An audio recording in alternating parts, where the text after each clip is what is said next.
Você já deve ter falado de traumas de infância, mas ok, o que é que isso tem a ver com os meus relacionamentos?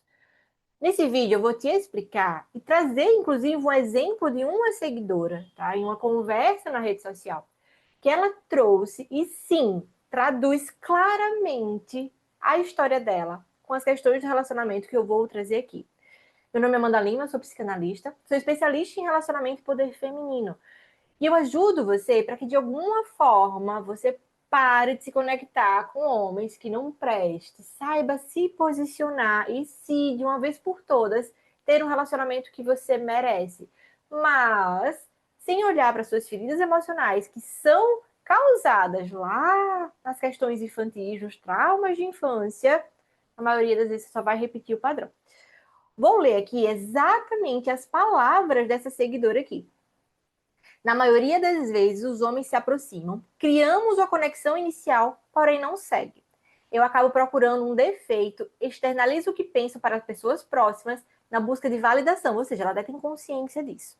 As pessoas julgam pelo que eu falo, obviamente, a pessoa não conhece o rapaz, e na maioria das vezes, elas dizem, ele não quer nada com você. Então, assim, eu paro de falar com a pessoa por medo de ser julgada, não saber falar o que sinto, medo de parecer emocionada, e eu acabo desistindo. E isso ela percebeu que são padrões, não é a primeira vez que acontece com ela.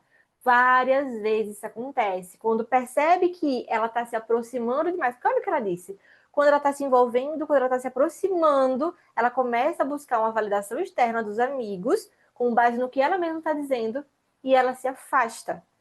Pelo medo, na maioria das vezes. Um dos medos que ela tem clareza aqui é o de julgamento.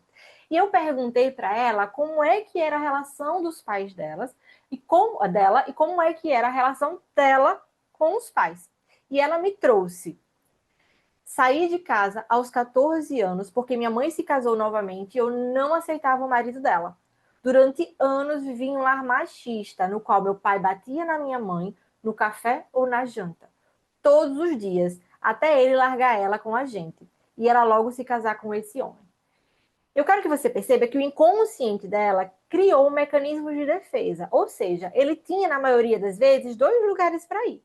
Ou ela repetia o relacionamento dos pais, encontrava um homem abusivo que provavelmente ou batesse nela ou fosse violento verbalmente, psicologicamente, ou ela se protegia o suficiente e não demonstrava e se afastava, que é o que o inconsciente dela seguiu. Da mesma forma, ele está tentando proteger. Questões que acontecem com a gente na infância, seja esse tipo de questões, que é uma questão mais grave, de briga dos pais, inclusive incluindo, né, violência doméstica, mas não precisa ser necessariamente violência doméstica. Às vezes uma sensação de abandono. Ela traz em outras mensagens que ela se sentiu abandonada, desde sempre ela se sentia abandonada. E o abandono faz nascer a dependência emocional.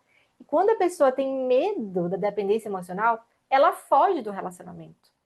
Quando a pessoa acaba sem perceber, abraçando essa dependência emocional, ela sim tem relacionamentos com outras pessoas abusivas. Por isso que os traumas de infância, eles vão sim definir o que você faz hoje, os seus comportamentos hoje, até você ressignificar. Não é uma sentença. Não é para sempre. Você só precisa ressignificar, olhar com outros olhos, entender quais são as questões emocionais envolvendo isso. Vou dar um exemplo de uma paciente minha. Ela também veio de um lar onde os pais, né, brigavam muito, gritavam muito. Ela se assustava. Em uma das nossas sessões, ela regrediu, né, ela fez o processo de regressão de memórias, onde ela se conectou e se lembrou de um momento quando ela tinha 3, 4 anos de idade e o pai gritava com a mãe e ela se assustou.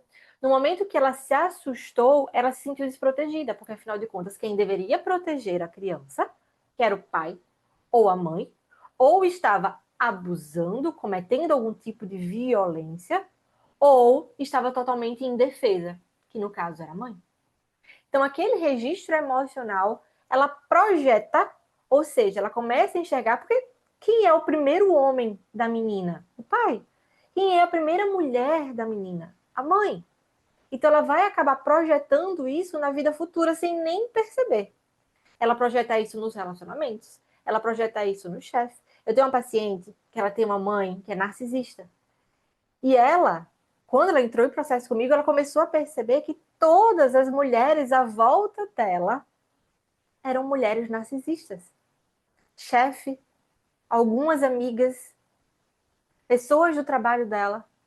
Só quando ela se libertou da dor emocional, dessa ferida emocional, ela começou a se conectar com pessoas diferentes, porque a gente, como se fosse um quebra-cabeça, a gente vai se conectar com o que ressoa internamente, que é o que a gente conhece.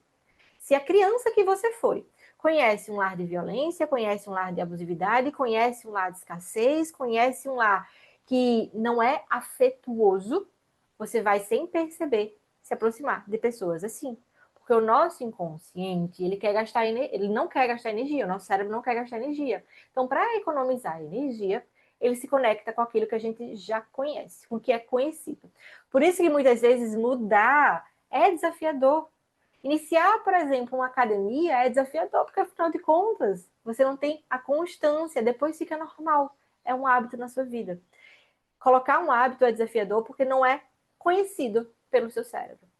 Então, quando a gente está dentro dessas feridas emocionais, tem essas feridas emocionais abertas, a gente muitas vezes vai sentir as dores que vêm dos gatilhos emocionais. Por isso que sim, os traumas de infância, eles influenciam não só no relacionamento, mas na vida como um todo. Ela me trouxe, inclusive, que a vida financeira dela flui. Eu questionei mais um pouco e, na verdade, não flui tanto quanto ela gostaria. Por quê? Porque ela usou a força, porque ela saiu de casa aos 14 anos, ela usou a força para ter um tipo de prosperidade. Ela usou a raiva. Não é ruim usar a raiva, tá? Ela é muito boa, mas ela só dura até um tempo.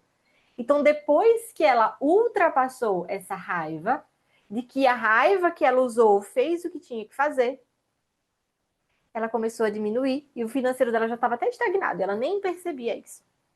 Então comece a perceber, faça uma autoavaliação nesse momento. Como é que está a sua vida efetiva? E como é que foi as suas relações na infância? Relações com seu pai, relações com sua mãe, relações com seus cuidadores, porque você pode ter dito, ai, quem cuidou de mim foi meu avô e minha avó, como eu. Eu peguei muitas questões emocionais que vieram do meu avô e da minha avó, não da minha mãe e do meu pai. Ai, Amanda, mas eu não conheço meu pai, eu não conheço minha mãe. Ausência. A ausência emocional, inclusive, traz traumas na alma da criança. E esse trauma vai projetar para a vida futura. Comece a prestar atenção nisso. Tá fazendo sentido até aqui? Se tá, já deixa aquele joinha, já se inscreve no canal, tem diversos outros vídeos aqui que trata sobre esse assunto, trabalha sobre isso, porque você se cura quando tem mais autoconhecimento, quando você sabe quem é você, quando você sabe quais são os seus gatilhos emocionais e evita, não só evita os gatilhos, porque esse é um dos pontos, mas também sabe lidar com esses gatilhos emocionais. Por isso que eu sempre falo também, tá? Que a maioria das terapias é só de conversa. Não, não é somente uma conversa. Precisa olhar lá para o passado e ressignificar essas questões emocionais do passado. Olhar para a criança que você foi. Se curar dessas feridas emocionais. Enquanto não se resolve isso, você vai só repetir o padrão. Comece a perceber quantos relacionamentos não foram iguais. A grande maioria das minhas pacientes que vieram dizendo, não, são relacionamentos diferentes um do outro. Eu faço algumas perguntas apenas e percebe que é a mesma emoção. Emoção de frustração, emoção de não ser vista, emoção muitas vezes de não ser aceita, as mesmas emoções que você vivenciou na infância. Quando você sentiu que não era vista na infância, você no relacionamento, se não resolver isso, você vai sentir que não é vista no relacionamento.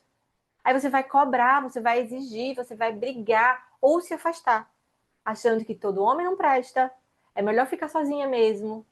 O que adianta eu fazer? Percebe o quanto o impacto emocional infantil está refletido na sua vida hoje? Deixa aqui nos comentários o que você percebeu, inclusive só com esse vídeo.